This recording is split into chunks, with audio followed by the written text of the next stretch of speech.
Wow, দেখো এই দেখো এটা হয়েছে, এইটা এইভাবে করে কেটে দিতে হবে। অনেকগুলো হয়েছে, আমরা বুঝতে পারিনি। এই গাছে হয়েছে, মেয়ে যতটুকু দেখলো, আমারও যতটুকু।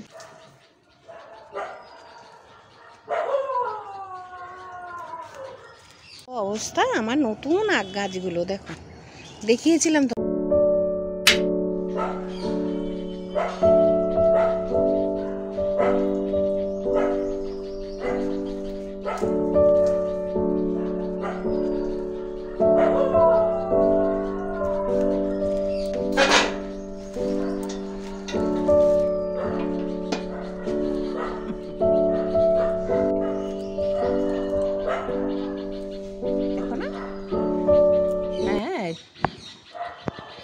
অনেকগুলো হয়েছে, আমরা বুঝতে পারিনি।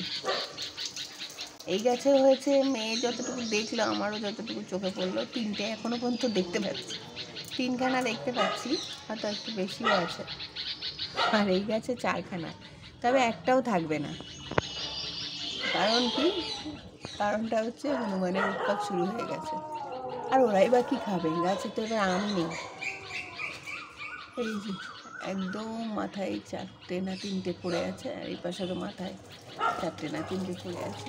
কি অবস্থা এবার আমের, মালদার আমের অবস্থা খুব খারাপ।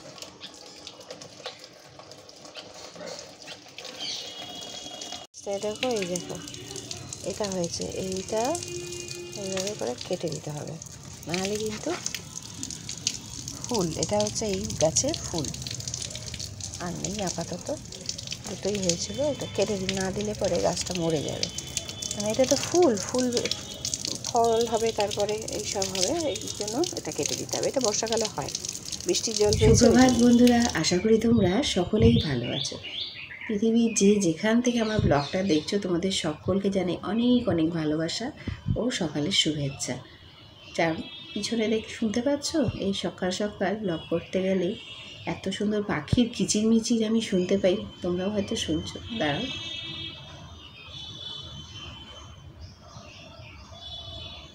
কত যে কথা।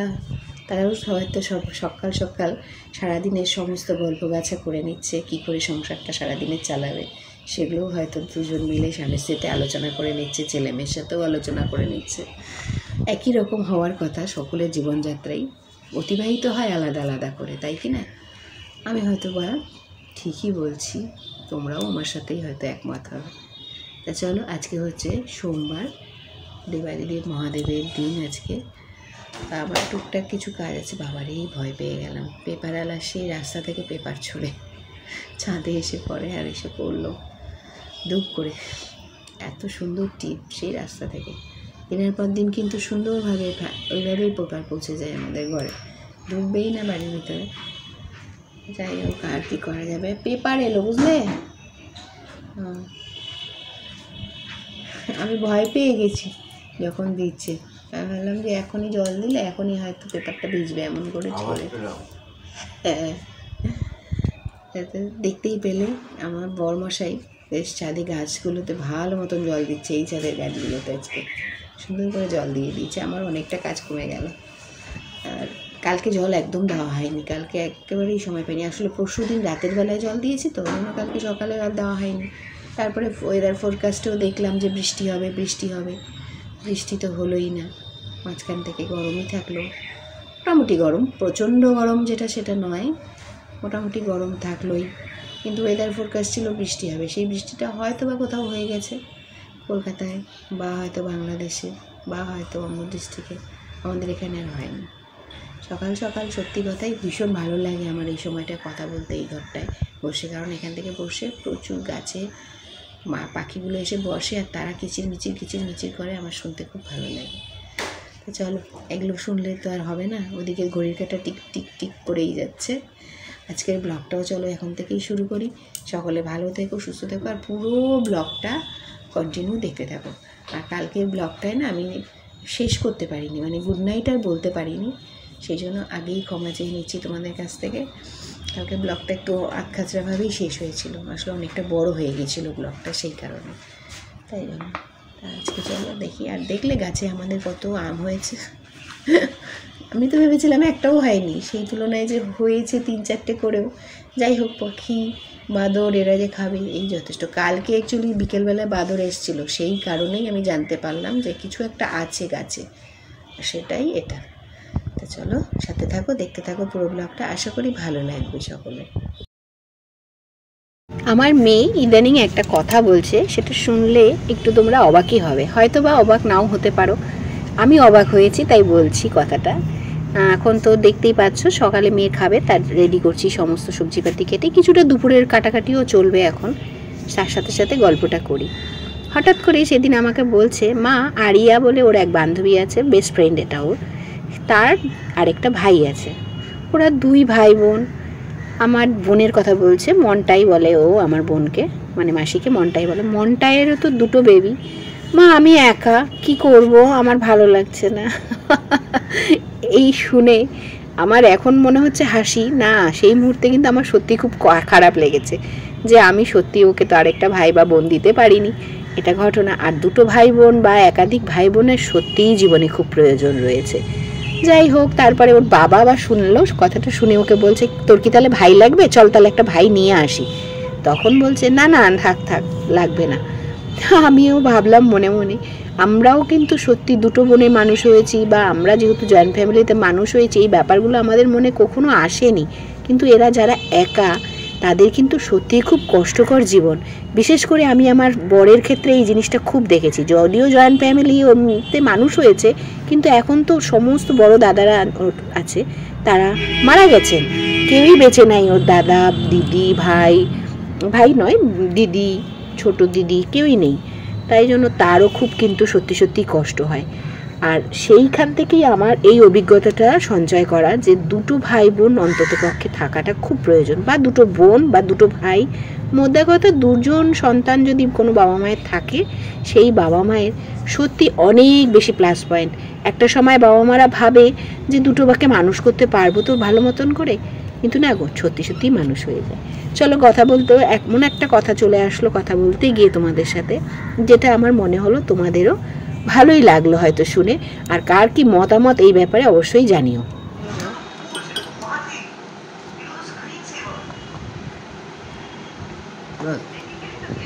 আপাতত 2টো আপেল নাও, তাহলেই হবে। তা তুমি এটা কি করলা? এই দেখো, বলেছিলাম না এটা কি অবস্থা হবে, দেখো। এটা তো তোমাদের কি মনে হচ্ছে, সোফা? হে ভগবান, কি করব এটা? দড়ি দিয়ে বাঁধবো, সেলোটিপ দিয়ে আটকাবো, এইসব বলছো? হ্যাঁ, আমি ছিলাম এখানটায়, এখানে কে বসেছিল? আমি? ও আচ্ছা আচ্ছা, ঠিক আছে ঠিক আছে, সব একজন শুনতে পাচ্ছে, এত এত মিথ্যে কথা আমার নামে। আমি আর পারি না এত মিথ্যের অত্যাচারে। এই যে আরেকজনের খাবার বসেছে, আরেকটা করুক সিটি। দেখো কি সুন্দর বলে, দোষ দিয়ে দিল। সোফাটার অবস্থা দেখেছো? আমি বলিনি যে এটা পাতাই ফালতু, তাও তো হাত 2টো পাতিই নি। আমি জানি তো, এই করতে করতেই ওই নিচের টুকু খুলে ফেলতে হবে, জানো তো। এত ডলা মশলা করে। আর এখন যেহেতু কয়েকদিন ধরে রেস্ট নিচ্ছে, সেই জন্য তো আরোই ডলা মশলা করে এটাকে সর্বনাশ করে। আমাকে বলছে সেলোটেপ লাগিয়ে রাখো, তাহলে আর নড়বে না। আবার আমাকে বলছে তুমিই বসে এটা এরকম করেছো, অথচ সেই উঠে খেতে গেল সবে। কী করবো আর জানো, আমার রান্নাবাড়ি শুরু হয়েছে, আর যে অ্যাজ ইউজুয়াল মাছ ফুটতে শুরু করে দিয়েছে। বিভৎস রকমের মাছ ফুটছে। এই তেল ছাড়া, মানে আঁশ ছাড়া মাছের এই এক সমস্যা আমাদের, তাই না?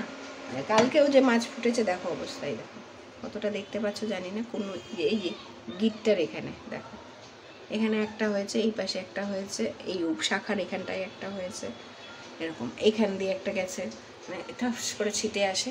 মানে আর এখন তো বেশিরভাগ মাছেরই পেটে ডিম। উফ কী যে জ্বালাতন রান্নাবাড়ি করা। রান্নাবাড়িতে মানে সবজিপাতিতে হয় না, হয় হচ্ছে মাছ ডিমে। ডিম থাকলে তো প্রচণ্ড পরিমাণে হয়, আর এই মাছেই বিশেষ করে হয়। আর এইটুকু রান্না করতে করতে এই 7 সকালেই ঘেমে টেমে একাকার হয়ে যাচ্ছি। এখনও তো বাকি আছে। আর ভাবছি যে মেয়ের আগে, মানে পড়ানোর আগে আগে কিছুটা রান্না অন্তত সারি, কারণ আবার আজকে থেকে মারাত্মক গরম।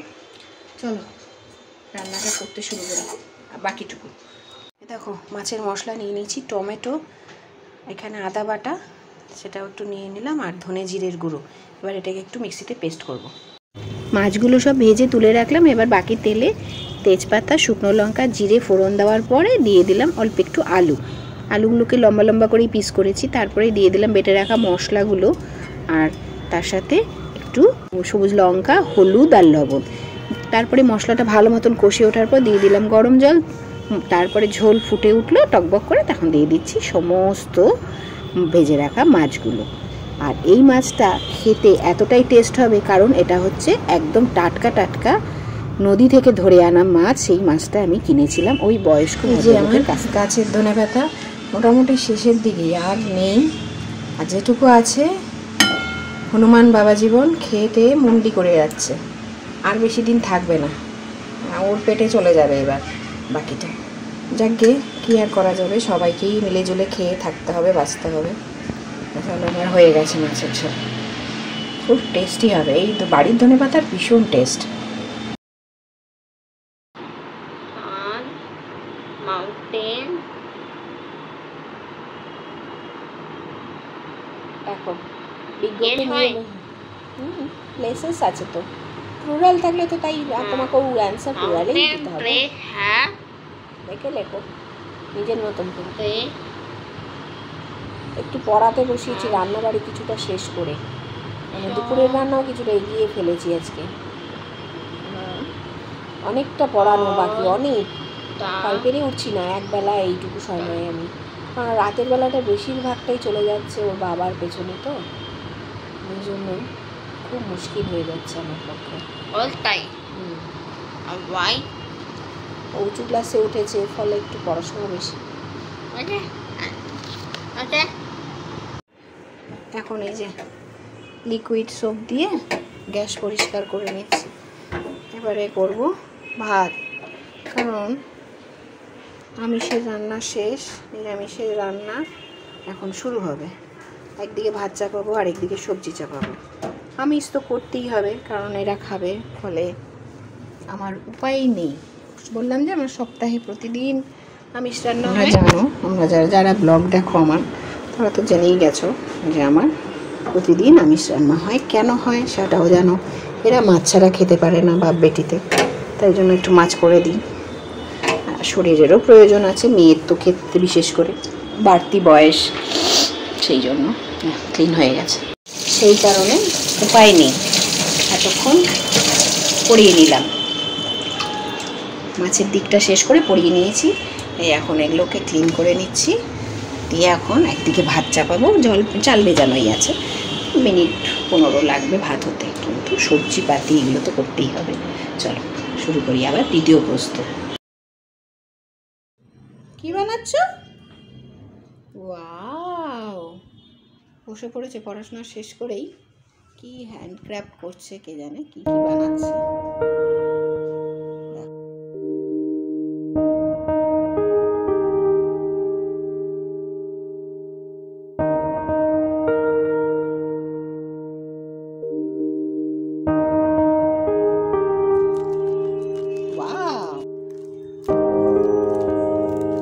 অবস্থা আমার নতুন আখ গাছগুলো দেখো, দেখিয়েছিলাম তোমাদের সাথে কত সুন্দর আখ গাছ উঠেছে। মানে আমি এটা ট্রাই করেছি, জাস্ট আখ নিয়েছিলাম, কয়েকটা ছিল, লাগিয়ে দিয়ে চলে গেছিলাম। তার মাঝে ওই জল টলও সেরকম পাইনি, কি সুন্দর গাছগুলো হয়েছিল। দেখো কি অবস্থা হনুমান করেছে। একখানাকে রেখেছে, এটা বোধহয় আর কালকে সকালেই শেষ হয়ে যাবে। এইগুলোকে বাঁচানোর চেষ্টা করেছি ডালের গাছের কাঁটা দিয়ে, গোলাপ গাছের কাঁটা দিয়ে। এটাকে ছেড়েছে, এখন এটাকে ধরে খাচ্ছে। কি করব বলো তো দেখি, ওদের অত্যাচারে তো মানে পাগল করে দেবে আমাকে। কোনো গাছ আমি বাঁচাতে পারছি না, কিচ্ছু বাঁচাতে পারছি না এদের অত্যাচারে। যাই হচ্ছে তাই খেয়ে ফেলছে, যাই হচ্ছে তাই খেয়ে ফেলছে। এত বাজে অবস্থা, আসলে খাবার দাবার নেই, কি বা খাবে ওরা, এটাও ঘটনা। দেখো তো কি সুন্দর হয়েছিল, কতগুলো ডাল হয়েছিল, কত সুন্দর আখ হতো। দেখো আমি এবার জাস্ট ট্রাই করেছি যে দেখি তো হয় কি না। দেখো যাই করতে যাচ্ছি তাতেই ওরা বাধা দিচ্ছে, কিছুই বানাতে দেবে না, কিছুই রাখতে দেবে না গাছপালা। আমার ভালো লাগে না, আর সত্যি মনটা খারাপ হয়ে গেছে আজকে। করেছে বোধহয় সকালেই, আমি তো সকালে তারা থাকে তখন তো অত কিছু পারি না, আর আজকে ওর বাবা গাছে জল দিয়েছে। যার জন্য আমি দেখতে আসতে পারিনি। এখন এসছি, আবার গাছে জল দিব আর টুকটাক সাফ সাফাইয়ের কাজকর্ম করব। সেইগুলো করতে এসে দেখছি এই কাণ্ড করে বসেছে। চিন্তা করো কি মুশকিল। আর একটু গাছের ডালও কাটবো। এই কুমড়ো গাছটার মোটামুটি খাওয়া দাওয়া শেষ, এখানটাও বেড়ে গেছে। মা বলছে একটু কেটে ফেলে এটাকে মোটামুটি শেষ করে দিই, নাহলে নতুন গাছ আর গজাবে না। তো ওটাও করব, কিন্তু করবো কি, চলো এইখান থেকে কেটে নিই। এই গাছটা তো এখান থেকে কাটতে হবে, উপায় নেই, আর ভালো হচ্ছে না ডাল। এখান থেকে কেটে ফেলি, লাগবে আবার শাক পাতা করবো, ভালো করে কেটে নিই। শুভ সন্ধে বন্ধুরা, এখন প্রায় সন্ধে হয়ে এসেছে, তাই শুভ সন্ধেই বলছি। এখন সন্ধেবাতি দিতে যাবো, তার আগে একটু গাছের কাজ করতে এলাম। দেখতেই পেলে কাটাকুটি ঝাঁটাঝুটি সব করলাম। আর এত মনটা খারাপ হয়ে গেল না গাছটির কাজ করতে এসে, দেখছি যে আগ গাছগুলোকে একদম খেয়ে নিয়ে একেবারে মুন্ডি করে ফেলেছে। খুব মন খারাপ হয়ে গেল। তো যাই হোক, আজকে সারাদিনের ব্লগটা তোমাদের কেমন লাগলো অবশ্যই কমেন্ট করে জানিও। যদি ভালো লাগে অবশ্যই সাবস্ক্রাইব করো চ্যানেলটিকে, আর এভাবেই আমার পাশে থেকো। দেখা হচ্ছে নতুন আরেকটি ব্লগে। ততক্ষণের জন্য সকলকে জানাই অনেক অনেক ভালোবাসা। সকলে ভালো থেকো, সুস্থ থেকো, আর খুব খুব সাবধানে থেকো।